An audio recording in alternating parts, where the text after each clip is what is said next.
आपका एक्सरसाइज 10.4 में एक क्वेश्चन है, क्वेश्चन नंबर 8 कि 12% वार्षिक ब्याज की दर से कौन सा धन 5 वर्षों में 400 हो जाएगा। अगर आपको मिश्र धन या मूलधन नहीं दिया रहता है या उस हम लेट कर लेते हैं 100 कर लेते हैं, लेकिन अगर आपको मूलधन ही नहीं दिया हुआ है, पी नहीं दिया हुआ है, तो आपको कैलकुलेट करना थोड़ा डिफ़िकल्ट चल जाता है।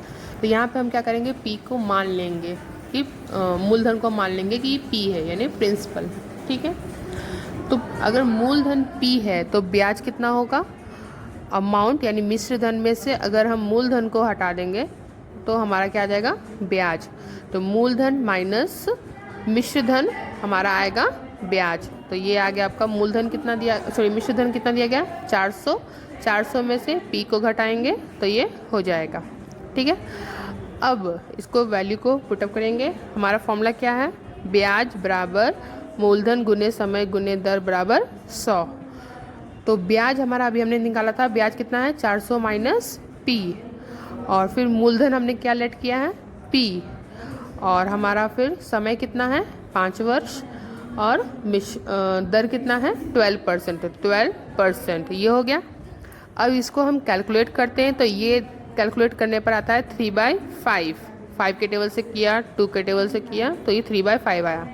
तो 3 को हम p से मल्टीप्लाई करेंगे यानी 3p, और 5 को हम इधर ले जाएंगे, यहाँ डिवाइड हो रहा है तो क्या हो जाएगा मल्टीप्लाई, और मल्टीप्लाई पूरे नंबर से होगा। ठीक है, तो इसको हमने मल्टीप्लाई किया, 5 4 जा 20, 00, 5p माइनस 5p आ गया, ये 3p। अब p वाली टर्म को एक तरफ कर लेंगे और बिना p वाली टर्म को एक तरफ। इसको प्लस करने पर आता है, ये माइनस है यहाँ जाके प्लस हो गया, प्लस करने पर 8p आया। ये p यहाँ मल्टीप्लाई हो रहा है, यहाँ पे आके क्या हो जाएगा, ये 8 डिवाइड हो जाएगा। तो यहाँ पे हमने डिवाइड किया तो हमारा प्रिंसिपल आता है कितना 250, यानी कि जो हमारा मूलधन है वो 250 आया, जो कि 5 वर्षों में 12% ब्याज की दर से वो 400 रुपये हो जाएगा। ठीक है, थैंक यू। आपका एक्सरसाइज 10.4 में एक क्वेश्चन है, क्वेश्चन नंबर 8 कि 12% वार्षिक ब्याज की दर से कौन सा धन 5 वर्षों में 400 हो जाएगा। अगर आपको मिश्र धन या मूलधन नहीं दिया रहता है या उस हम लेट कर लेते हैं 100 कर लेते हैं, लेकिन अगर आपको मूलधन ही नहीं दिया हुआ है, पी नहीं दिया हुआ है, तो आपको कैलकुलेट करना थोड़ा डिफ़िकल्ट चल जाता है। तो यहाँ पे हम क्या करेंगे, पी को मान लेंगे कि मूलधन को मान लेंगे कि पी है यानी प्रिंसिपल।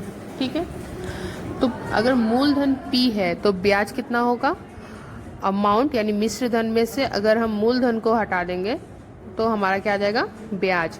तो मूलधन माइनस मिश्र धन हमारा आएगा ब्याज। तो ये आ गया आपका मूलधन कितना दिया, मिश्र धन कितना दिया गया 400। 400 में से p को घटाएंगे तो ये हो जाएगा। ठीक है, अब इसको वैल्यू को पुटअप करेंगे। हमारा फॉर्मूला क्या है, ब्याज बराबर मूलधन गुने समय गुने दर बराबर 100।